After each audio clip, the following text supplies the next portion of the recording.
우리는 어려운 문제가 있으면 함께 풀기보다는 남을 짓밟고 내가 위에 올라가서 어떤 문제를 해결하는 방식으로 끊임없이 이렇게 교육을 받아왔습니다.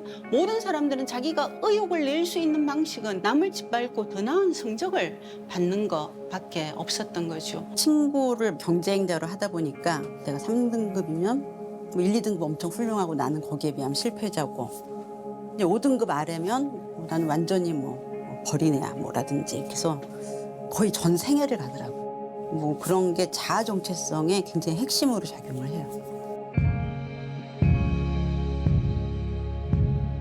다름을 다름이라고 인정을 하면서 합리적인 논의와 토론을 거쳐서 더 나은 세상을 만드는 데 기여할 수 있을 것인지를 논의하고 배울 수 있고 그렇게 할 수 있는 가장 기본적인 전제는 상대평가가 아니라 절대평가를 해야 되는 겁니다. 상대평가가 문제인지 알면서 상대평가로 계속 경쟁하는 건 아닌 것 같아요. 절대평가를 실시했을 때 생기는 문제점들을 우리가 어떻게 제거할 것인가를 좀 진지하게 고민할 때가 됐다고 보거든요. 시험이 바뀌어야 수업이 바뀔 수 있다. 절대평가로 바뀌고 논술 서술형으로 바꾼 것도 시험들이 관계의 변화를 만드는 큰 출발점과 동력이 되고 있지 않은가. 이게 모든 교육의 기본이다 하는 걸 이젠 우리도 각성할 때가 됐습니다.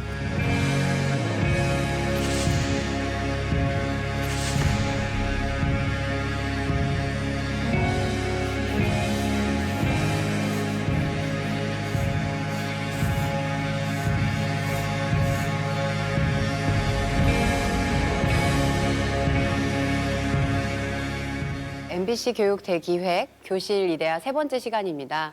그동안 우리나라의 교육, 수능 평가의 문제점을 짚어보고 네. 객관식 평가에서 논서술형 평가로의 전환 가능성을 모색해봤습니다. 맞습니다. 평가 시스템이 정말 잘 갖춰지면 논서수령 평가도 정말 공정하고 신뢰할 수 있다는 것을 알게 된 시간이었던 것 같아요. 무엇보다 이 논서수령 평가로 바뀐 학교들을 봤잖아요. 이 학교들에서 학생들이 자기 주도적이고 창의적으로 이 수업에 참여하는 모습들이 정말 인상적이었던 것 같아요. 맞아요. 근데 이렇게 모범 답안이 정해져 있는 게 아니라 학생들 각자의 생각이 존중되는 평가를 하려면 걸림돌이 되는 게 하나 있는데요. 뭔가요? 바로 상대평가예요. 맞습니다. 이게 또 상대평가는 사실 내가 어느 수준에 도달했는지를 보는 것보다는 남들보다 내가 얼마나 잘했는가, 이것을 이제 평가한다고 보면 될 것 같은데요. 사실 등수로 줄을 세우는 거죠. 수능 같은 경우에는 영어, 한국사, 제2외국어를 제외한 모든 과목이 상대평가이고요. 그리고 내신 같은 경우는 정말 대부분의 과목이 상대평가다, 이렇게 보시면 될 것 같습니다. 맞아요. 그래서 아이들이 아주 어렸을 때부터 치열한 경쟁에 좀 노출이 되잖아요. 그쵸. 이렇게 굳이 네. 과도한 경쟁을 해야 되는지에 대해서 오늘 상대평가의 여러 문제점을 좀 살펴보고 절대평가로의 전환 가능성을 좀 모색해 보겠습니다. 논서수령 절대평가제를 운영하고 있는 아이비 학교에 가봤습니다. 뭐 도서관에서 수업을 하는 것 같아요. 쌤이 이번 시간에 수학에서 이렇게 도서관을 활용하는 이유는 수학 체계, 여러분들 인터넷에 있는 정보보다 좀 더 정확하고 많은 양의 지식이 담겨 있습니다. 주제에 관련된 지식들을 모아서 다음 시간을 위한 탐구 자료 수집, 이렇게 생각하면 되겠습니다. 야, 이게 국어가 아니라 수학 시간이에요. 네. 수학인데 도서관을 활용하고 있구나. 책 찾으러 이동하도록 하겠습니다. 이렇게 왁자지껄한 공간이 될 수가 있네요. 그러네요. 수업 주제가 미적분에 관한 자료를 학생들이 직접 찾아보는 시간이라고 합니다. 못 따라가니까 윤희를 커버하면서 넓이 구하는 거야. 여기 나오잖아. 우리 원을 이제 피자로 나누는 거. 그건 거야, 그게. 그래, 그거 얘기한 거야. 근데 무한대로 더하면 무한인 거 아니야? 응? 무한대로 더하면 무한대로 더하면. 무한에 가까워진다고 생각을 해요. 무한에 한없이 가까워진다는데 무한에 도달하는 건 아니야. 오케이? 야, 이렇게 이제 학습해야 되는 부분을 스스로 찾아보는 수업을 하면 수학 개념부터 뭔가 제대로 알아갈 수가 있을 것 같아요. 네. 게다가 찾은 자료를 보면서 학생들끼리 서로 토론도 하고 또 알려주기도 하는 모습도 굉장히 보기 좋죠. 네. 고개념이라고 생각해요. 쌤 봤을 때는 이거 괜찮더라고, 책이. 수학이 있음으로 있으니까 무조건. 맞아. 쌤 알죠. 이렇게 수집한 자료를 바탕으로 발표할 내용을 정리를 해야 되는데요. 이어지는 수업에서 모든 학생이 발표에 참여해야 합니다. 모든 학생이. 네. 오늘 할 것은 이제 여러분들이 조사한 활동을 발표 자료로 만들어서 공유하는 그런 시간을 가지려고 합니다. 수업은 자신이 맡은 분야를 공부한 후 그 내용을 다른 학생들에게 돌아가며 가르쳐주는 식으로 진행되는데요. 미분의 속기랑 거북이가 있었는데 이제 전원의 역설이라는 족보를 이해하는 데 도움이 되는 좋은 예시를 네가 찾아왔어. 봐봐, 이게 감자야. 내가 이 감자의 부피를 구하고 싶어. 감자가 되게 울퉁불퉁하게 생겼잖아.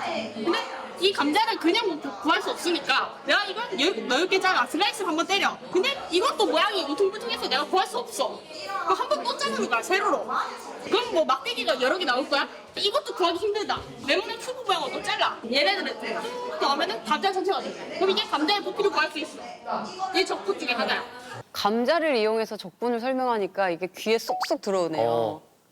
서로 이제 알려주고 상대방에게 어떻게 전달할 것인지 고민하는 과정에서 굉장히 큰 행복감을 느낄 수 있을 것 같습니다.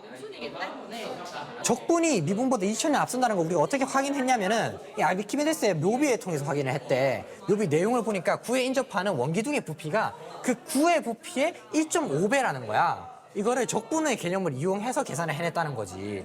뭔가 내가 먼저 정확히 안 후에 여러 각도로 고민해보고 친구에게 이해하기 쉽게끔 알려줘야 되니까 공부를 이게 허투루 할 수가 없겠어요. 다른 학생에게 가르쳐 줄 수 있도록 공부를 해라. 이 공부법에 실제로 굉장히 긍정적인 효과가 있다고 합니다. 두 집단이 있었는데 한 집단에는 그냥 오케이 좀 있다가 시험을 볼 거다. 그래서 공부해. 이 집단은 네가 친구한테 이 내용을 티칭을 할 거다.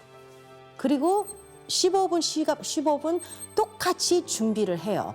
근데 15분 뒤에 티칭을 안 하고 모든 집단이 시험을 봐요. 근데 이 티칭 준비했던 집단이 시험을 훨씬 잘 봐요. 이 그냥 공부했던 집단보다. 이게 다른 거예요. 이 티칭 하는 게 꼭 필요하지 않아요. 티칭 한다는 준비가 달라요. 이 학생이 이거를 준비할 때 모르는 학생의 퍼스펙티브를 생각하는 거예요. 내가 예를 들어 이거를 말을 하면은 얘가 어떤 질문 나올까? 그러면 다르게 설명도 해야 되겠다. 그래서 학습은 진짜로 이 소셜라이즈 하기 위해서 인간이 하는 거라고 믿어요.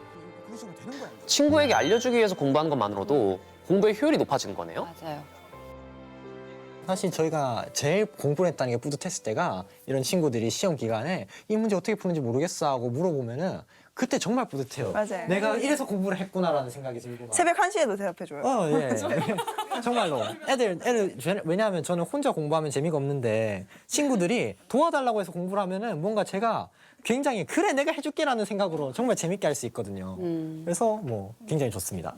그래서 근데 1학년 때는 상대평가였잖아요. 그러면 대부분 애들이 수행을 할 때 안 도와주려고 해요. IB는 진짜 애들이 다 같이 모여서 이거 피드백 해주고 이것도 피드백 해주고 그래서 대부분 제 성적이 진짜 잘 받았어요. 저는 그게 너무 좋더라고요. 이제 상대방 눈치도 안 보고 선생님 눈치도 안 보고 선생님도 다 협력해서 같이 쓰라 하거든요. 그래서 저는 그게 너무 좋은 것 같아요. 다 같이 잘했으면 다 같이 좋은 점수 받아야지. 처음에 선생님 딱 이 주제에 대해서 논쟁을 해라 라고 하면 애들끼리 서로 막 언성 높아지면서 사실 많이 싸웠거든요. 근데 이제는 뭔가 다들 뭔가 누구 한 명이 의견을 얘기를 하면 다들 그것도 맞지 하면서 이해를 하고 그냥 자연스럽게 이해를 하고 자기 의견을 좀 고쳐나가고 그런 게 되게 너무 자연스럽게 돼가지고 서로 말하는 것도 편하고 좀 되게 분위기도 좋고 서로 배워가는 것 같아요. 다 가족 같죠, 그냥. 좋을 땐 좋고 미울 땐 미웠다가도 결국 뗄래야 뗄 순 없고. 미운 적은 없고. 미워도 그냥 미운 것만은. 뭐 고양이가 장난치는 미움 그런 거지. 뭐라고? 그 약간 내 형제 바라보는 느낌으로. 공부 정이 들었나 보다. 네. 그쵸? 정말 신기한 관계였네요. 네. 공부하면서 사실 정들기가 되게 쉽지 않은데. 네. 아니, 절대평가를 하는 학교라고 했잖아요. 네네. 근데 다른 거는 일단 둘째치고 학교 분위기가 너무 화기애애하고 그런 좋지 거예요. 않아요. 사실 우리는 상대평가라니까 남에게 가르쳐주기가 쉽지가 않잖아요. 맞아요. 내가 쟤보다 잘해야 돼. 이런 생각을 상대평가 체제하에서는 가질 수밖에 없다 보니까 흔한 예로는 뭐 필기노트도 안 빌려주고 뭐 이런 친구들도 있다 보니까 학창 시절에 뭐 나 어제 공부 안 하고 잤어, 음. 뭐 TV 보느냐고 못했어 이런 그러니까요. 거를 이렇게 막 눈치 보기도 하고 막 기싸움 같은 것도 있고 네. 그랬는데 저는 그게 뭔가 어릴 때 친구들 사이에서 당연히 뭐 의례 생길 수 있는 그런 감정이라고 생각했는데 그게 평가 방식 때문에 일어났던 거일 수도 있다고 생각하니까 그쵸 일부분. 네, 조금 씁쓸하기도 한 것 같아요. 이게 사실 굉장히 좀 슬픈 그런 상황입니다. 절대평가로 운영되고 있는 교실을 조금 더 들여다보겠습니다. 아 좋습니다. IB에서 고2 학생들의 화학 수업 시간이네요. 해석하고 그래프 그리고 그 실험에 대해서 자, 우리가 IB 화학을 이수를 하는 과정에서 필수로 해야 되는 실험이 10개가 있습니다. 오늘은 간이 열량계를 가지고 반응열을 측정하는 실험을 할 건데 자, 일단은 황산구리 수용액을 여러분들이 제조를 할 겁니다. 그다음에 온도계로 그 용액의 온도를 재어가면서 중간에 온도가 일정해지면 아연 분말을 투입할 겁니다. 자, 그러면 황산구리와 아연 금속 사이에 반응이 일어날 겁니다. 그럼 그 반응이 일어날 때 반응열을 우리가 체크하겠다 이거예요. 오늘 실험의 방점은 어디 있느냐? 데이터를 수집한 다음에 그걸 가지고 그래프를 그려서 데이터를 해석하는 능력을 지금 좀 키워야 돼요. 그건 이해되죠? 아마 아름답게 나오면 그래프가 이렇게 나올 건데 작년에 여러분들 선배들이 해보니까 이렇게 안 나오는 친구도 있습니다. 그래도 상관이 있다 없다? 없다. 누누 얘기했지만 실험이라는 게 실패하는 경험이다. 실패도 상관없는데 다만 우리가 거기에서 얻어야 될 정보는 뭐냐면 꼭 그게 왜 잘못되었는지를 알아야 된다. 그리고 그걸 개선하려면 어떤 액션을 취해야 된다. 이런 마음을 가지고 해봤으면 좋겠어요. 진짜 실험을 안 해요 말 그대로. 아, 너무 재밌겠다. 사실 저희 수업 시간에 네. 하는 실험이 네. 그냥 의례적으로 하는 거였지 저렇게 제대로 해본 적은 별로 없는 것 같아요. 그렇죠. 보통 이제 고2 학생들 같은 경우에는 화학 수업 때 어떻게 보면은 그 다음에 바로 이제 수능을 준비해야 되기 때문에 문제풀이 위주의 수업을 할 수밖에 없거든요. 맞아요. 그래서 실험은 좀 학교 현장에 생략하는 경우가 많은데 고2 학생들이 실험한다고 해서 정말 놀랐습니다. 특히나 선생님께서도 실패해도 괜찮다 네. 이런 말씀까지 꺼내셨어요. 24g이면 생각보다 많습니다. 24.97 쓰면 되죠. 0.1g인데 0.1g을 보여줘봐. 할 수 있다. 오, 됐네. 선생님이 또 조력자 역할을 또 해주시는 거예요. 그러게요. 네. 자, 거기다 이제 물 넣고 여기다 이제 용액을 만드세요. 부지런히 움직여야 돼요. 물을 더 채워가지고 눈금 여기 있다. 일반 학급에서는 누적된 실패 경험 때문에 더 이상 학업을 이제 이어가지 못한 학생들 굉장히 많은데 IB에 참여하게 되면 일단 자기의 현재 상태를 정확히 자기가 판단을 하고 자기가 할 수 있는 부분을 더 찾아서 할 수 있거든요. 부족하더라도 자기가 노력할 수 있는 여건이기 때문에 훨씬 더 학생들에게 동기부여를 하기도 좋고요. 근데 우리는 사실은 무조건 성공을 해야 만점이잖아요. 네. 어떻게든. 근데 IB에서는 성공과 실패는 별로 중요하지 않다고 해요. 실험의 설계와 과정에 집중하고 그 결과를 또 스스로 분석하고 해석하는 게 실험의 목적이거든요. 훨씬 더 학생들이 심리적으로 편하게 실험을 할 수 있을 것 같습니다. 컨트롤은 네가 해야지. 자, 그리고 A, S. 됐어? 끝. 아연을 네. 덜어 넣으세요. 네. 그럼 끝나. 지금 실험이 아주 차근차근 잘 진행이 되고 있는 것 같아요. 자, 거기 동시에 넣으세요. 동시에 하나, 셋. 뚜껑은 빨리 닫아야 돼요. 중요한 거는. 열이 오르는 거를 확인만 하면 되겠다. 나가 지킬 건데. 오! 확실히 발효. 그렇지. 됐네. 이렇게 가. 그러고 이제 천천히 내려가. 감소 그래프 그리고 그러면은 추세선 2번 그리면 됩니다. 끝. 끝. 이거는 근데 네. 뭔가 이 팀은 분위기가 심상치가 않은데요? 떨어지고 있네 왜? 원인은 생각하기에는 뭐 있나? 학생이 이제 표정만 봐도 멘붕 딱 이런 느낌이에요. 네. 아, 맞네. 360초 나왔습니다. 아이고. 선생님 표정도. 네. 아니, 1500초네. 아이고 그래프가 네. 아까 그 예쁜 그래프가 아니고 그러네요. 일단 온도가 덜 올라갔다는 거는 열이 덜 발생했다는 거고 열이 덜 발생했다는 거는 반응이 덜 진행됐다는 거고 각각의 단계들에 대해서 어떤 잘못이 있을 수 있는 가능성은 우리가 다 체크해 볼 수 있잖아요. 그 작업을 하면 돼요. 야, 이 실험이 실패한 것을 탓하진 않고 실패한 원인에 대해서 한번 찾아봐라 이렇게 선생님께서 말씀하시네요.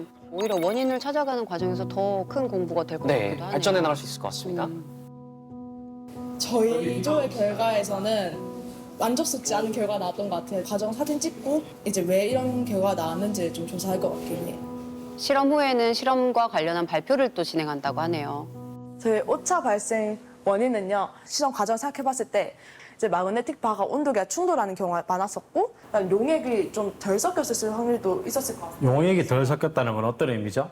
그 황산고리 용액을 만들 때? 네 섞긴 섞었는데 날카롭습니다. 네, 지금 색깔이 질문이. 나타나진 않았던 것 같아서 이를 문제점으로 넣었고 그다음 피펫에서 용액 온도계가 담을 때 용액이 있는 밑부분을 조금씩은 잡았어가지고 이 부분 또 오차의 원인이 됐을 거라 생각했습니다. 그래서 개선점은 이제 아연 덩어리를 이제 곱게 만드는 것, 그리고 피펫에 이제 윗부분을 잡아서 옮겨 담는 것, 실험 과정을 정확하게 처음부터 숙지를 한 후에 이 실험을 또 하게 된다면은 실험의 결과가 좀 더 확실히 좋아질 것이라고 예상합니다. 네, 수고했습니다. 사실 앞으로 학생들은 인생을 살아가면서 네. 정말 많은 실험을 하고 또 실패를 하게 될 텐데요. 그렇죠. 뭐 한 번에 성공할 수도 있겠지만 사실 그거보다도 실패를 했을 때 실패에 굴하지 않고 다시 일어서는 경험을 하는 게 네. 어떻게 보면은 더 중요하고 앞으로 더 살아가는 데 도움이 되지 않을까 싶어요. 사실 이런 수업 현장이 궁극적으로 가능한 것은 절대평가 형식의 평가제도를 갖고 있기 때문이라고도 생각이 되는데요. 상대평가와 절대평가를 설명할 때 보통 뭐 자전거 타기의 비유를 많이 하시는데요. 자전거 타기요? 네, 뭐 자전거 타는 법을 배운다를 수업의 목표라고 설정을 해놓으면 네. 절대평가는 결국에는 스스로 자전거를 잘 타게 됐는지 얼마나 능숙하게 탈 수 있는지가 중요해요. 네. 그러면 그 과정에서 중간에 뭐 몇 번 넘어졌는지 실수했는지 실패했는지 이런 거는 중요하지가 않고요. 중간에 스스로 포기하지 않고 끝까지 꾸준히 자기 실력을 키우면 된다는 거죠. 네. 근데 상대평가는 옆 친구보다 내가 얼마나 더 잘 타느냐. 비교를 하게 되죠. 이게 성적이 되는 거예요. 네. 그래서 자전거를 잘 못 타도 옆에 있는 친구보다 뭐 조금 덜 넘어지면 내가 1등이 될 수도 있는 거고 내가 자전거를 너무너무 잘 타도 옆에 있는 친구보다 좀 더 많이 넘어졌다 하면 네. 밀릴 수 있는, 맞아요. 점수가 떨어질 수 있는 네. 그런 구조인 거죠. 그러니까 사실상 상대평가는 자전거를 배운다는 목표는 있고 옆에 친구 몇 번 넘어졌지? 여기에 이제 집중할 수밖에 없게 되는 거예요. 남과 비교하는 것에 집착하게 된다는 거죠. 그리고 사실 누가 더 많이 넘어지냐에 따라서 이제 1등, 2등이 가려지잖아요. 한번 넘어졌을 때 다시 일어나기 되게 부담이 되는 거죠. 맞아요. 결국은 쉽게 포기하고 싶어져요. 이런 것들이 이제 과목에 적용이 되면 뭐 수포자, 뭐 과포자 이런 부분들이 양산이 되는 거죠. 절대평가를 하는 데 있어서는 남과 나를 일단 비교하지 않으니까 오로지 그냥 내 능력을 객관적으로 확인하고 성장할 수 있다는 점이 있는 것 같아요. 맞아요. 근데 또 나한테 집중하고 있지만 또 혼자 가는 길은 아니잖아요. 네. 같이 가주는 친구들이 있기 때문에 외롭지는 않을 것 같습니다. 그리고 또 선생님들도 많은 시간을 할애하고 학생과 밀착해서 도움을 준다고 합니다. IB 프로그램이 추구하는 바가 피드백이라는 것을 강조를 하고 있기 때문에 3번의 공식적인 만남과 피드백이 있습니다. 학생들이 선생님을 만날 수 있는 기회가 많기 때문에 지금 제가 가르치는 학생이 31명인데 그 한 명당 이렇게 피드백을 하는 시간을 봤을 때 길게는 뭐 한 30분, 40분 이렇게 걸리기도 하거든요. 그래서 물리적으로 이 피드백하는 시간이 일단은 많이 드는 부분이 있습니다. 그 힘든 과정에서도 그냥 강의식 수업을 하고 아이들과의 추가적인 상호작용이 없는 수업을 했던 과거를 제가 생각해 보면 이 과정을 통해서 아이들의 강점을 좀 더 알 수 있으니까 어느 정도의 힘듦은 있지만 그것들을 좀 상쇄하는 그런 메리트도 있다 이렇게 저는 말씀드리고 싶어요. 중학생 때 보면 선생님 분들이 수업을 하실 때 그냥 자기 혼자 말씀하시고 그냥 받아 적는 그런 느낌이잖아요. 또 선생님 분들만 얘기를 하시다 보니까 그냥 단순히 아 그렇구나. 근데 이게 왜 이러지? 하고 이해를 못했거든요. 이해를 못하니까 다 성적도 안 나고 지금은 뭔가 선생님과 얘기를 하면서 자신의 생각을 말하면서 같이 배워나가니까 성적은 훨씬 잘 나오더라고요. 이게 근데 저희 학교 선생님들이 좋으신 게 선생님들도 같이 공부를 하세요. 그래서 맞아. 되게 격하게 동의하는데요. 네. 그래서 같이 탐구하니까 이게 선생님들도 선생님만의 의견을 굽혀주시거든요. 저희가 더 좋은 의견을 제시하면. 협력을 많이 할 수 있는 분위기가 왜 만들어졌나요? 절대평가라서 가장 절대평가라서. 가장 큰 거 같아요. 절대평가라서. 제가 보신 선생님들 한 번도 뭐 학생들을 차별하거나 성적으로 뭐 차별하는 거 절대 그런 걸 본 적이 없어서 무조건적으로 저희 존중해 주려고 하세요. 이렇게 보니까 절대평가를 하면서 얻을 수 있는 장점이 굉장히 많은 것 같아요. 네. 일단은 뭐 학생들과 또 선생님들과 협력을 하니까 교실 분위기도 굉장히 좋아지는 것 표정이 같고요. 달라져요. 네. 네. 근데 우리나라는 정반대잖아요. 지금 상대평가를 하고 있으니까. 그쵸. 우리나라가 이제 상대평가 왕국이라고 부를 수 있는데요. 사실 대입 시험이 상대평가로 돼 있는 나라는 OECD 35개국 중에서는 우리나라가 유일합니다. 또 내신 성적이 상대평가인 나라 또한 OECD에서 유일할 뿐만 아니라 아마도 전 세계에서 유일한 것 같아요. 제가 여태까지 들여다본 다른 나라들 중에서도 내신이 상대평가인 나라는 없었습니다. 내신에서 상대평가를 하면 체감 경쟁 강도를 굉장히 높입니다. 바로 옆에 있는 사람을 경쟁자로 생각하고 경계하는 이런 문화가 내면화돼 버려요. 독일의 경우는 1970년에 교육개혁을 합니다. 이 교육개혁을 할 때 핵심 모토가 경쟁 교육은 야만이다였어요. 경쟁 교육은 야만이다. 지금 한국 교육을 구제할 가장 중요한 말이 전 이거라고 봐요. 한국, 중국, 미국, 일본. 경쟁 교육으로 가장 악명이 높은 전 세계 4강입니다. 그 네 나라에 대학생 1000명을 대상으로 여론조사를 했어요. 여러분들에게 고등학교 시절은 어떤 것이었습니까? 3가지 선택지를 줬습니다. 함께하는 광장이었다. 거래하는 시장이었다. 사활을 건 전장이었다. 이렇게 물었어요. 3번을 택하는 사람들은 얼마나 될까요? 우리나라가 뭐 중국, 일본보다는 경쟁이 좀 덜하지 않을까 이런 생각도 하는데요. 어떤 답이 나왔을까요? 놀랍습니다. 전쟁터라고 답한 비율이 일본 아이들이 약 14%, 미국이 40%, 중국이 41%, 한국은 몇 프로일까요? 81%. 81%. 81%. 이야. 10명 중 8명이 고등학교 시절을 전쟁터로 기억하고 있어요. 네, 맞아요. 지금 한국 사회는 전쟁 생존자 사회예요. 학교 다닐 때는 되게 등수랑 등급으로 뭔가 제 인생이 압축된다고 생각을 했거든요. 내 앞에 몇 명 있고 나는 어느 정도 대학에 갈 수 있겠다고 생각하고 이 한 번 시험으로 제 인생이 다 결정된다고 생각이 드니까 너무 심장이 두근거리고 잠이 안 와가지고 아침에 양치할 때마다 토하고 서로를 의식하고 왜냐하면 자칫하면 난 밀려나가는 그런 위기감이 있다 보니까 당연히 그게 전쟁같이 느껴질 수밖에 없는 것 같아요. 정독실이라고 해서 정교 30명 안에 드는 아이들을 따로 분리를 시켜서 공부를 시켰었는데 가장 좀 제가 겪었을 때 충격적이었던 일 중 하나는 이제 모의고사를 치면 모의고사 등수대로 애들을 순서대로 앉히는 거였고 다음 시험 때 점수가 떨어지면 아 얘가 얼만큼 못 쳤네 굉장히 잘 보이게 좀 자리가 돼 있어서 저도 괜히 애들이 아 제가 얼만큼 떨어졌네 약간 이런 거를 생각하지 않을까라는 내면적인 스트레스를 되게 많이 받았던 것 같아요. 펜이나 막 교과서 같은 게 자꾸 없어진다고 애들이 그랬거든요. 그래서 애들이 이제 점심시간에 몰래 그 핸드폰으로 카메라를 설치를 하고 간 거예요. 그랬더니 그 공부 잘하는 한 애가 애들이 다 나가 있었을 때 자다가 쓱 일어나가지고 누군가 교과서를 이렇게 열어가지고 필기를 찍었나? 아니면 옮겨 적었었나? 했었을 거예요. 진짜 왜 저렇게까지 하지? 약간 공부 이미 잘하는 애인데 그래가지고 그냥 그때 바로 자퇴인지 전학인지 갔었든가 했었어요. 누구도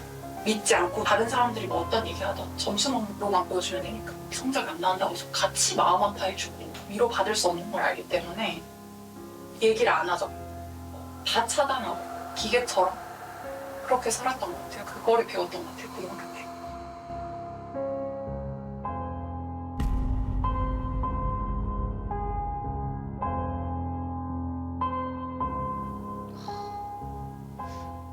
되게 슬프기도 한데 네. 정말 사활을 건 전쟁터에서 살아남은 목소리들이네요. 사실 우리가 모두 겪은 거잖아요. 그런 것 같아요. 근데 저는 사실 네. 전 세계에 있는 모든 나라가 이렇게 경쟁을 하고 있는 줄 알았거든요. 아, 전 세계 모든 나라가? 네, 네. 근데 특별히 우리나라가 조금 더 경쟁을 하고 치열하게 하고 있다는 거를 그쵸. 오늘 좀 더 알기도 했는데 상대평가 자체가 가지고 있는 어떤 그 치명적인 결함에 대해서도 제가 좀 그 말씀을 좀 드리고 싶은 게 선택 과목이라는 게 있거든요. 예를 들어서 수능 내에서 제2외국어 과목 내에는 선택 과목이 뭐 중국어, 일본어, 뭐 프랑스어, 그리고 뭐 아랍어 뭐 등등이 있거든요. 2021학년도 수능 당시에는 상대평가였습니다. 그래서 어떤 일이 일어났냐면 이제 수능을 보는 학생들 중에 68%가 이 제2외국어 중에 선택을 아랍어를 했어요. 아랍어? 네. 아랍어가 그렇게 인기가 많아요? 그러니까 이게 수능 때 내가 잘 볼 수 있는 과목을 선택한 거예요. 1등급을 받기 제일 쉽겠다. 왜냐하면 뭐 일본 살다 온 친구들, 그쵸, 맞아. 네, 중국 미리 살다 온 친구들이 훨씬 더 잘 볼 것이다. 이런 판단을 이제 해버린 것이죠. 네. 그렇죠. 그럴 수 있겠다. 네. 내가 진짜 필요한 과목을 선택하는 게 아니라 뭔가 점수가 잘 나올 것 같은 맞아요. 네, 등급을 잘 받을 수 있는 과목을 선택을 하는 거네요. 뭐 예를 들어서 상경 계열 희망하는 또 문과 계열 희망 친구들이 많거든요. 그런 경우에 뭐 경제 이런 것들 등급을 받기 어렵다 판단해서 그쵸. 안 하는 거예요. 사실은 상대평가라는 것이 합리적인 선택 과목을 결정하는 데 있어서 해가 되는 거죠. 근데 이게 진짜 무엇을 위한 평가를 하고 있는 건가 네. 이런 생각이 드는데요. 맞습니다. 그런데 절대평가에 아예 문제점이 없는 것은 아닙니다. 바로 성적 부풀리기인데요. 학생들이 다 또 좋은 대학에 가고 싶어 하잖아요. 그래서 일부러 문제를 쉽게 내는 거예요. 이 성적 부풀리기가 왜 문제가 되냐면 대학에서는 더 이상 학생들의 내신 성적을 믿을 수가 없게 되는 거예요. 실제로 2002년에 이 절대평가를 시행했다가 성적 부풀리기 현상이 일어났었고 그래서 바로 상대평가로 전환이 되는 사건이 있었습니다. 네, 그래서 아이비 절대평가 시스템을 눈여겨볼 필요가 있을 것 같은데요. 네. 카디프 아이비 채점 센터장님의 이야기를 한번 들어볼까요? 좋습니다. The other little bit just to mention is that the IB approaches grading in a very different way to the Korean system at the moment. The IB has a criterion referenced approach. So we have a description of what sort of qualities of answer we look for the very top students and the next student down, and we compare the quality of the student answers to that criteria. Here is a 7, here is a 6, here is a 5. 이번엔 좀 어려운 용어가 나왔어요. 중거 지향 평가. 네. 중거 지향 평가가 뭐냐면요. 성취 기준에 도달해야지만 점수를 주는 거예요. 가장 높은 등급이 7등급인데요. 7등급을 받을 수 있는 기준에 도달했다 하면 7등급을 주고 7등급까지는 아니고 그 6등급 정도의 기준에 도달했다 하면 6등급을 주는 거예요. 사실 우리나라 상대평가 같은 경우는 정해진 성취 기준에 도달하지 않아도 1등급을 받을 수 있거든요. 본인만 제일 잘하면은 1등급 받을 수 있는 거예요. 근데 사실은 IB 프로그램에 이제 중거 지향 평가를 적용하게 되면 특정 성취 기준을 만족하지 않으면 내가 남들보다 잘해도 1등급을 받을 수가 없는 거예요. 그렇죠. 네. 맞습니다. 정확한 평가 가이드에 맞춰서 평가를 하고 또 여러 사람이 교차 검증을 하고 또 네. 아이비 센터에서도 모니터링을 하기 때문에 실제로 과목별로 최상위 등급인 7등급을 받기는 굉장히 어렵다고 해요. 이렇게 되면 내신 부풀리기 현상은 해소가 될 수 있겠네요. 근데 사실은 절대평가 가지는 또 하나의 문제점이 있습니다. 바로 특목고 자사고, 쏠림 현상이거든요. 그리고 좋은 학군으로 더 이사 가려고 하고 좋은 학군의 학교를 가야겠다는 이런 심리도 더 커질 수밖에 없을 것 같아요. 그리고 지금은 그래도 상대평가니까 지역 균등 선발의 효과는 있거든요. 근데 만약에 절대평가로 전환하면 이 낙후 지역의 학생들은 충분히 피해를 볼 수 있을 것 같아요. 근데 우리가 문제점을 알면서도 네. 또 우리 아이들을 계속 이렇게 경쟁으로 막 밀어 넣을 수는 없잖아요. 그렇긴 하죠. 네. 그리고 대안이 없는 것도 아니에요. 이미 지역 균형 전형, 기회 균형 전형으로 뭐 열악한 환경에 있는 학생들에게 대입의 기회를 고르게 주고 있거든요. 네. 이런 것들을 확대 시행하는 것도 또 대안이 될 수 있어요.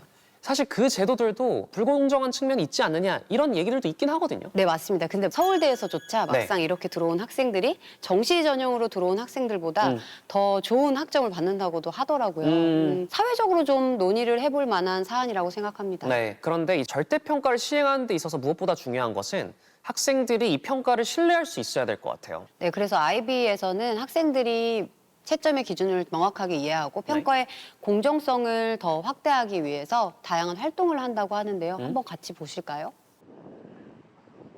아이비 프로그램으로 교육하고 있는 대구 포산고등학교입니다. 오늘은 특별한 시간을 갖는다고 해요. 오늘 마지막 수업인데요. 언어와 문학 1년 동안 수업하느라 너무 고생 많았습니다. 그래서 오늘 마지막 수업의 정점을 찍기 위해서 상호평가 채점을 한번 해보려고 합니다. 평가 문항은 여러분들이 외부 평가 형식으로 진행한 페이퍼 2의 내용을 가지고 왔습니다. 다른 학생의 시험 답안지를 학생이 직접 평가해보는 시간이네요. 그러니까 학생이 시험지를 학생이 평가한다는 거죠? 오. 이게 정해진 평가 기준에 맞춰서 평가하고 점수가 얼마나 일치하는지 확인하는 거라고 해요. 네. 아마 여러분들이 모르는 작품, 문학 2작품이 있을 겁니다. 그렇지만 우리는 거기에 대해서 평가를 충분히 할 수 있죠. 문학에 기반한 개념을 충분히 학습했기 때문에 서술형 평가의 기준에 맞춰서 여러분들이 정확하게 평가해 주시기 바랍니다. 자, 지금부터 시작하도록 하겠습니다. 학생들이 직접 평가를 해보면 이 평가 결과에 대해서 신뢰하고 수긍할 수가 있을 것 같아요. 근데 사실 교사도 아닌 학생들이 공정하게 채점을 할 수 있을까? 이게 점수 차가 크게 날 것 같거든요.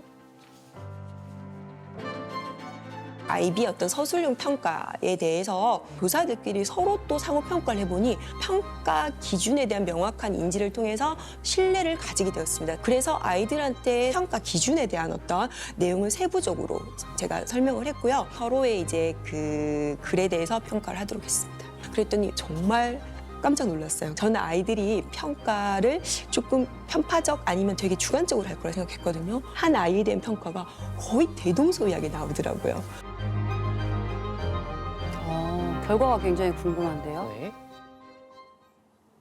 여러분들 평가하느라고 모두 수고하셨습니다. 평가한 내용을 바탕으로 모든 분들 모여서 토의한 후 자신이 생각한 최종 점수를 발표하도록 하겠습니다.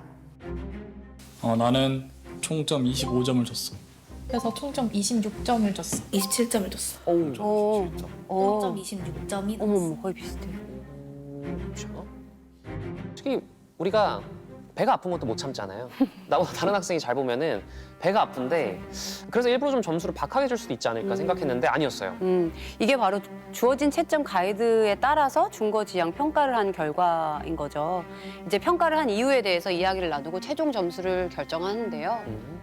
한 명은 전형적 인물에서 기상적 인물 이렇게 드러나는 부분에 해서 막 비교를 쭉 해나가잖아. 그 부분이 난 너무 좋았어. 이 정도 분석이 드러난다면 얘는 9점을 받아도 되지 않을까라고 생각했기 때문에 이렇게 9점을 줬어. 나는 마이너스 하고 싶다면 지금까지 이 친구가 글 쓴 거에서 분석은 굉장히 깊게 했지만 조금 내용이 부족하지 않았나? 조금 더 다른 분석이 있었으면 어땠을까? 우선 8점. 근데 분석 요소의 측면에서 보면 오히려 잘 쓰였다고 볼 수 있지 않을까? 소설에서 기본으로 분석하는 인물, 사건, 배경 이 각각 다 설명이 되어 있고 플롯도 설명을 했고 시점도 설명을 했고 그러면 좀 요소가 많은 거 아니야?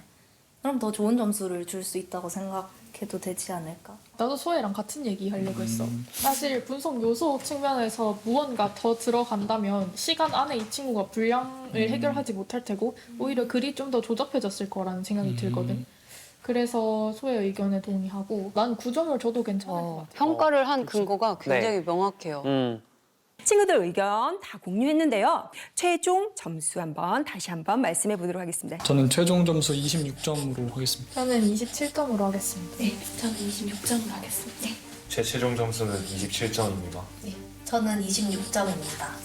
네, 좋습니다. IBO에서 공식적으로 제시한 점수 그리고 선생님이 평가한 점수는 동일했습니다.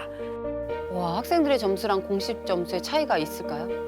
총점 27점입니다. 비슷해, 완전 똑같네요. 너무 신기하다. 학생들이 평가를 해도 기준이 그만큼 명확했다는 거죠. 1점밖에 차이가 나지 않는다는 것은 굉장히 유의미한 의미가 있는 거죠. 그렇죠? 나의 동료를 평가한다는 게 쉬운 일은 아니잖아요. 학생들 스스로 평가가 공정했다는 것을 알기 때문에 자신 있게 수정할 수 있는 것 같아요.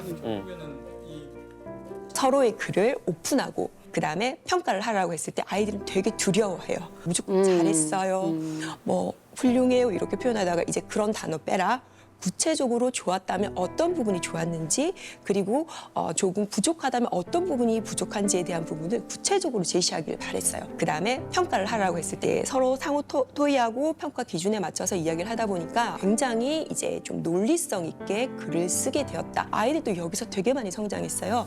학생들은 서로 쓴 답안지를 채점하면서 평가를 정확하게 이해하게 되고 또 동시에 친구들과 토론하는 과정에서 내 실력도 되돌아보는 계기가 또 될 것 같아요. 네, 절대평가, 이 준거 지향평가가 우리가 상상하지 못했던 새로운 수업 풍경을 만드는 데 도움을 주고 있는 것 같습니다. 이것도 진짜 좋은 시간이다.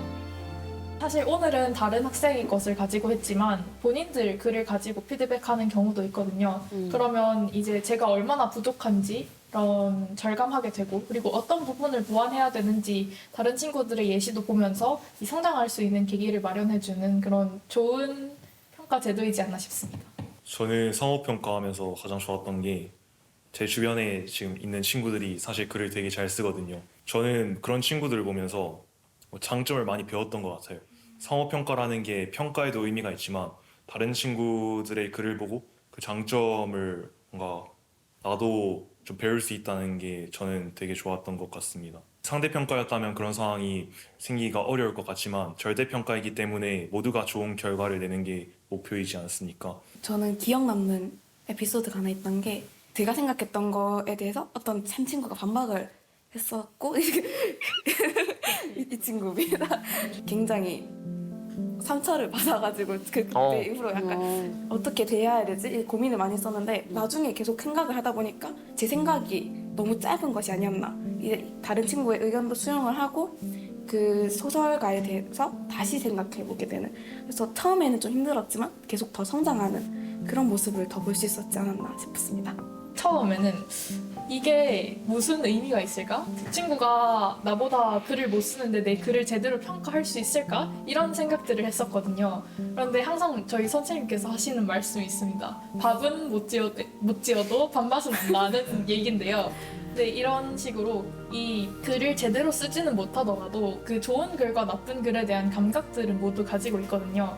그래서 그런 부분들을 서로 인정을 하면서 제가 부족한 부분들을 그 친구들이 짚어내주면 더 발전할 수 있도록 이 수용적인 태도를 가지는 것, 뭐 이런 식으로 변하게 되었던 것 같습니다. 제가 첫째도 둘째도 셋째도 항상 강조하는 것은 우리는 이것을 평가의 목적이라기보다는 함께 성장하기 위한 것이라는 것을 사전에 항상 얘기를 했습니다.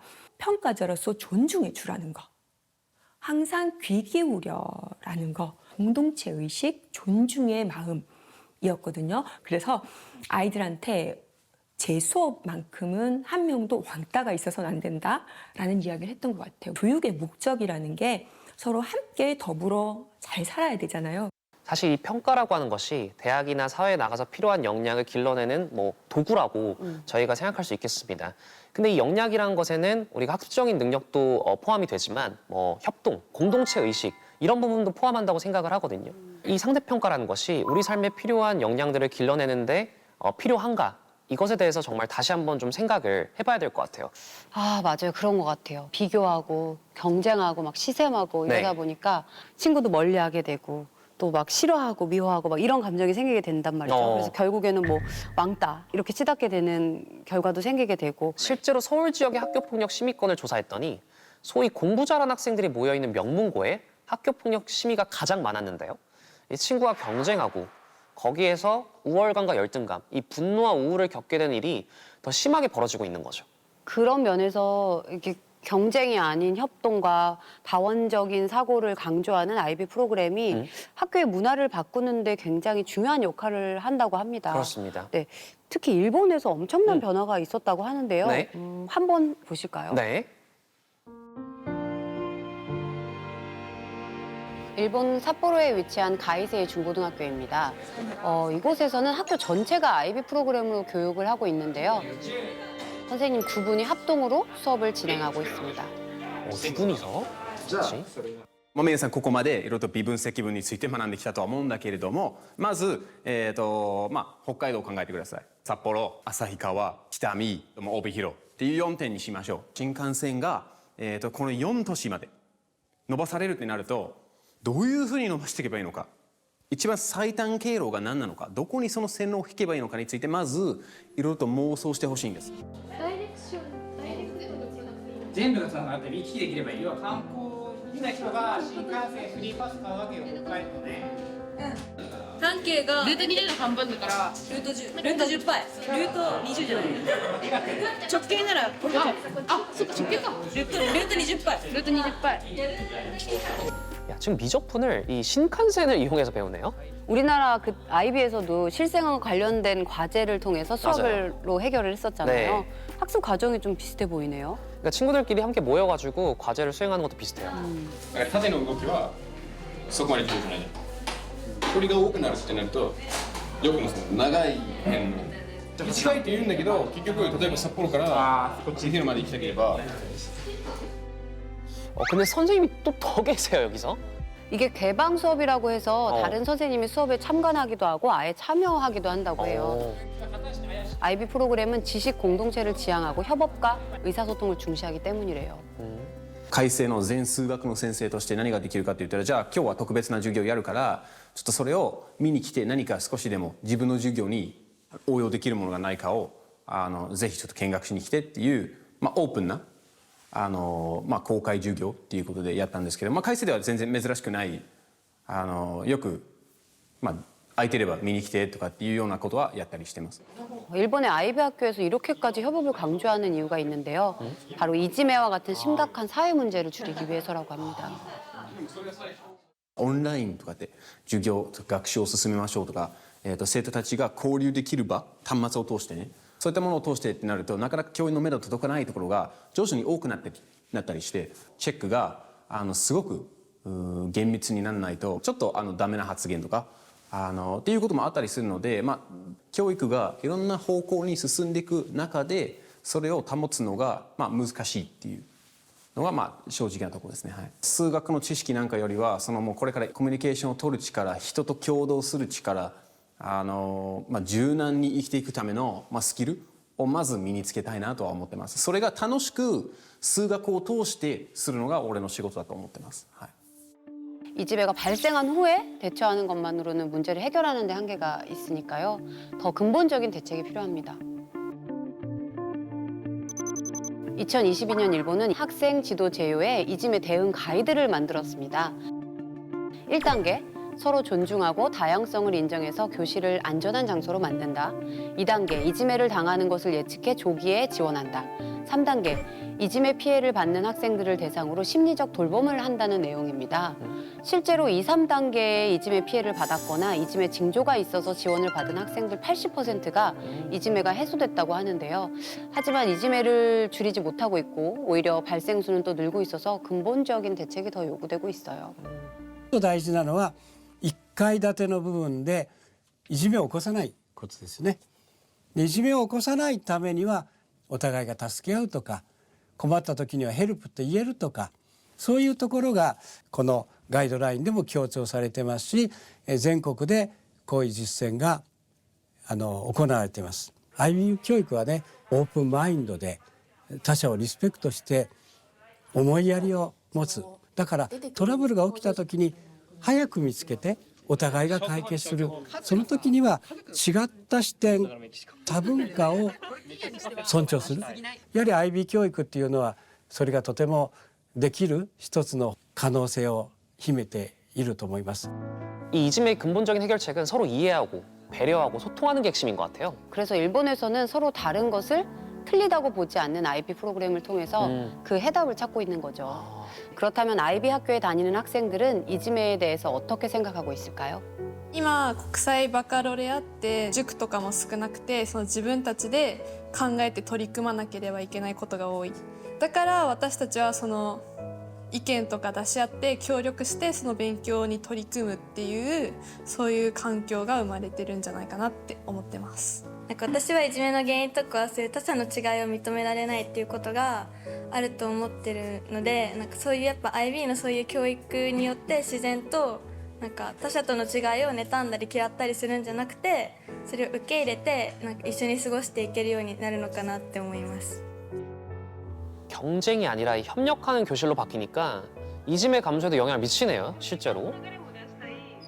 IB の学びは協力的に、共同的に、いろんな人と関わりの中で学びをしていくそういうプログラムですので、となった時にお互いが気持ちよく生活、安心して生活できるようにするためには言葉、それから行動が必要かということが子どもたちだんだん身についていくんですね。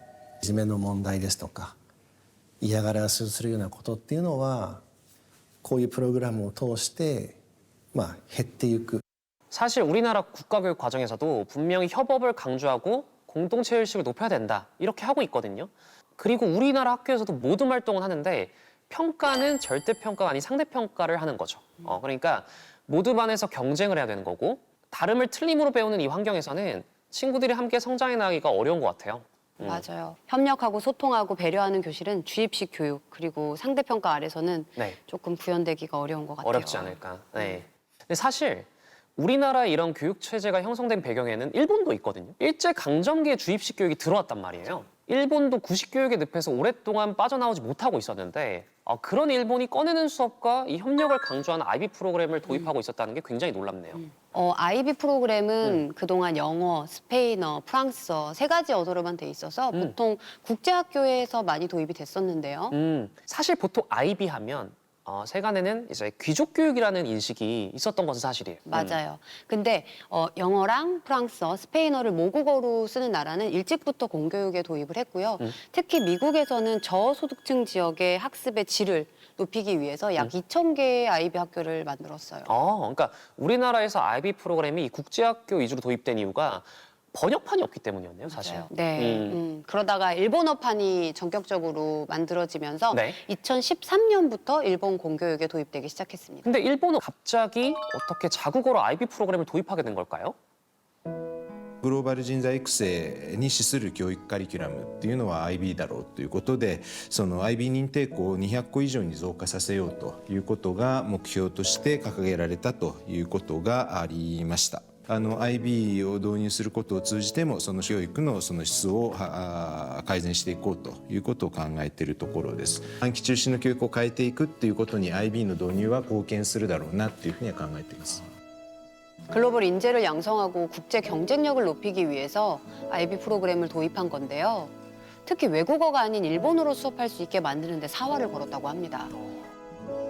생각하는 힘은 모국어로 배울 때 가장 잘 길러질 수 있으니까요. 本当に IB の教育を届けたいのであれば、それぞれの国の母語で公立の学校に通う生徒たちが学んでいくっていう環境づくりをしていかない限りですね、IB の教育のその真髄っていいますかミッションですね、それはコンプリートしないんじゃないかということを随分説得いたしました。 일본은 중앙 정부 차원에서 나섰는데요. 국무회의에서 IB 프로그램을 도입하는 것을 결정하고 적극적으로 추진해서 IB 일본어화에 성공했습니다. 이후 IB 프로그램의 공교육 도입과 한국어화 추진의 필요성이 제안되었고 우리도 해보자는 뜻이 모아지기 시작했는데요. IB 한국어화를 위해 제주교육청이 처음으로 IBO에 요청했지만 좋은 결과를 기대하기는 어려웠다고 해요. IBO는 한국어화를 하겠다는 생각이 전혀 없었거든요.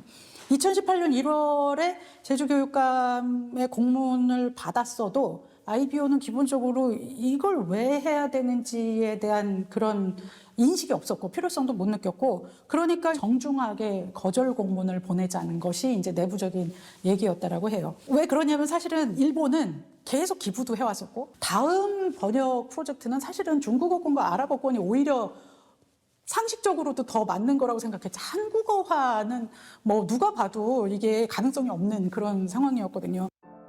그때 제주에 이어 대구교육청도 본격적인 협상에 함께 뛰어들었다고 합니다.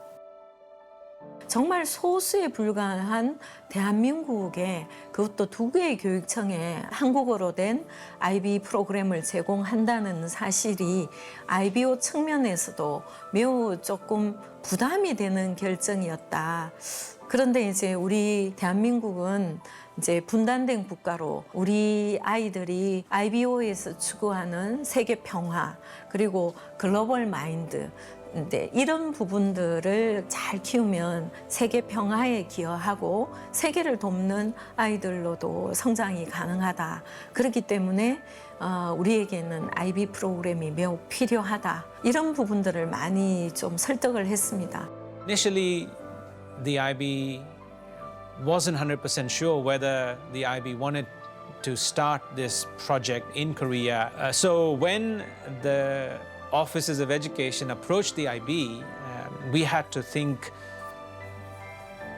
twice. I would say thrice or maybe 4 times, because at a system level, we didn't want to set ourselves up for a not so successful implementation of IB. But it's just amazing to see how different players within the country, they started coming together. And it started with 2 offices of education. I think they were very bold in launching the IB in public education system when pretty much the entire country was sitting on the fence looking at what happens. 정교조 출신 제주 교육감과 보수 성향이 강한 대구의 교육감이 합심을 해서 IB 한국어 도입을 추진한 건데요. 협동을 강조한 IB 프로그램을 정치 성향과 관계없이 협력을 통해서 도입했다는 게 더욱더 의미가 있는 것 같습니다. 2018년 드디어 한국어화 도입에 대한 안건을 IBO 이사회에 올리는 데 성공하는데요. 당시 한반도의 평화가 세계의 주목을 받는 상황이 IBO와의 협의에 긍정적인 분위기를 만들었다고 합니다. The idea of making sure that we can have a more peaceful and better world through education is the core of IB.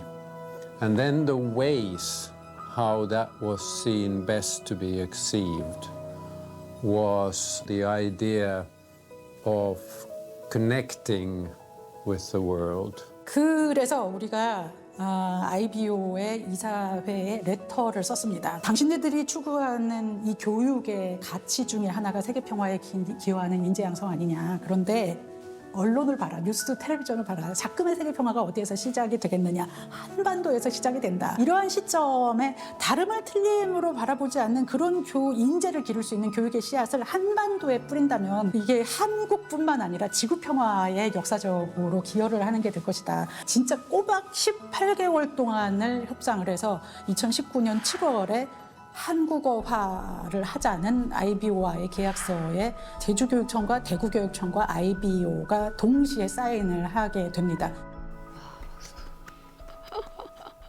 정말 이 IB 프로그램 도입 과정이 쉽지가 않았네요. 네, 모두가 힘을 합쳐서 끈질기게 노력한 끝에 IB 프로그램의 한국어화를 할 수 있게 되었습니다. 네, 그렇죠. 이제는 공교육에 도입해서 보편적으로 활용을 할 수 있게 된 거죠.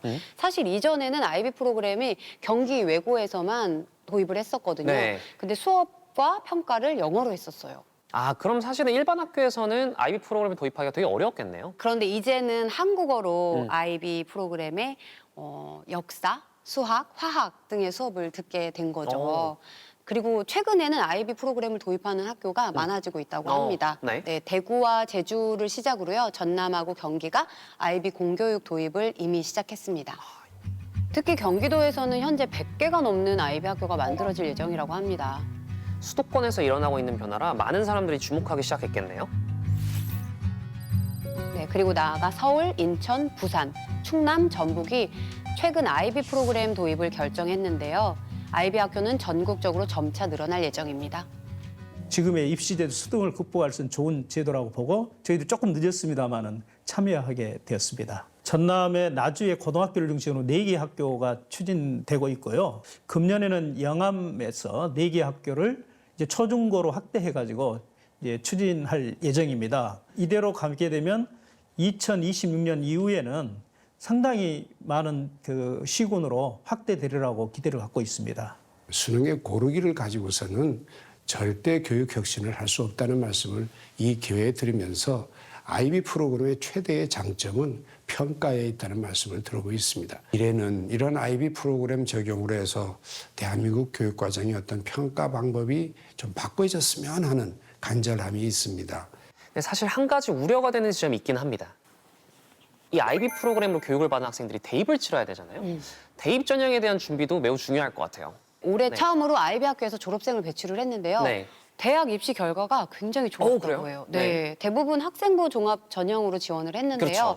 국내에서 손꼽히는 대학에 입학이 굉장히 증가했고요. 또 한 학생은 사실 유학의 계획이 없었는데 성적이 너무 잘 나와서 전액 장학금을 받고 또 유학을 결정했다고 하기도 하고요. 해외 대학으로? 네. 성과를 얘기하기는 조금 사실 아직은 좀 이르지만 뭐 우리가 고등학교 3년 내내 상대평가 아래에서 막 계속 열심히 문제풀이를 하지 않고도 대학을 갈 수 있는 길이 열렸다는 점에서 굉장히 좀 큰 의미가 있다고 할 수 있을 것 같아요. 이 IB 프로그램에 대한 국민들의 관심이 높아지면 IB 모델을 바탕으로 우리의 입시 제도를 새롭게 바꿀 수 있지 않을까 기대를 해봅니다.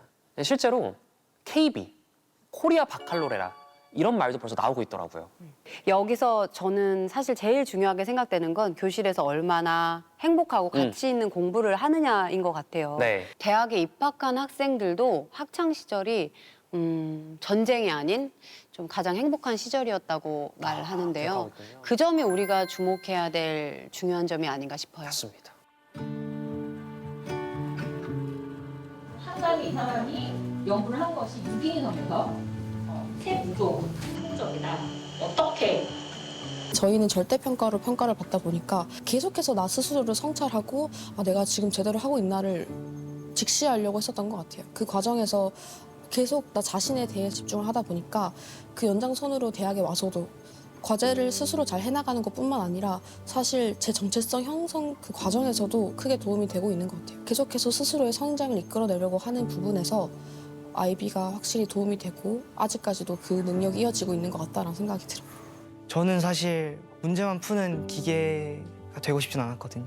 제가 주도적으로 실험을 계획해서 실험을 진행하거나 보고서를 작성해서 제출하거나 평가받는 그 과정이 되게 즐거웠고 단순히 내용만 이해하는 것이 아니라 뭔가 집중적으로 분석해 볼 수 있는 역량이 생긴 것 같아요. 그래서 지금 자신감은 있고요.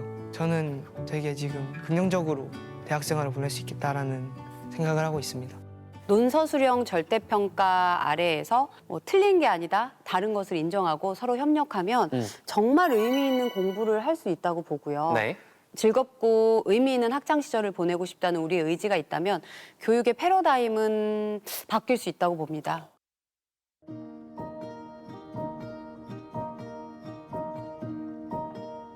보여요? 이쪽에 있어도 괜찮을 것 같은데 들어와도 돼요.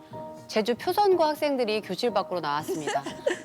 우리 친구 그래. 거기 가까운 데서. 학생들이 살고 있는 제주도의 모습을 담은 다큐멘터리를 제작한다고 해요. 얘는 송이고랭이라고 합니다.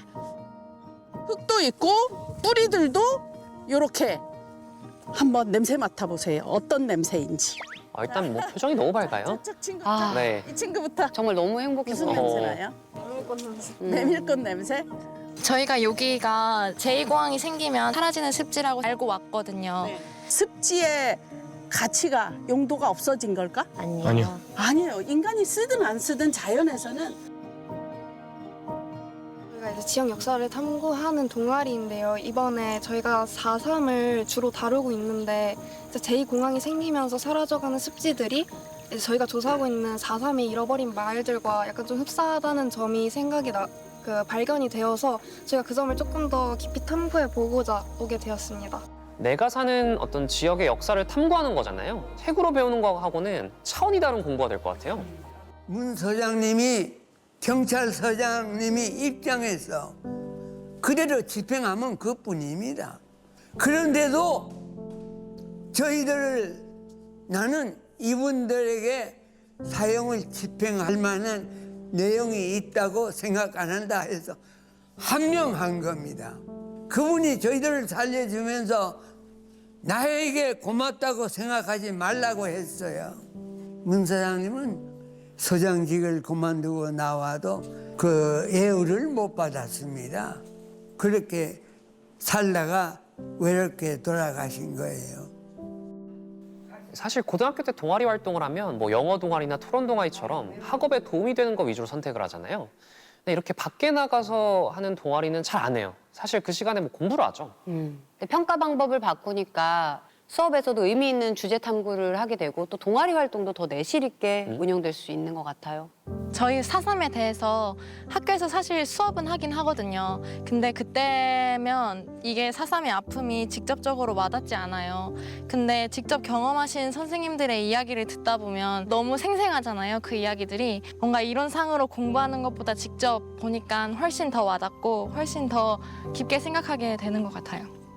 내가 사는 지역의 정체성을 알아가는 시간이 될 것 같아요. 결국에는 다양한 것에 관심을 갖고 함께 살아갈 수 있는 공부가 되지 않을까요?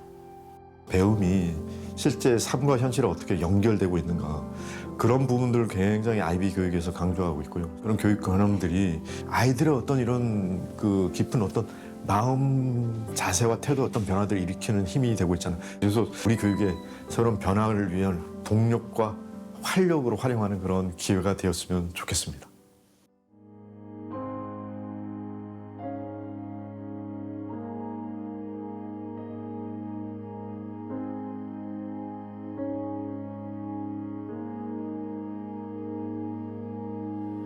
I wanna hand you my heart and let you carry the load. Nobody tells you anything you need to know. I need a friend, but a friend is so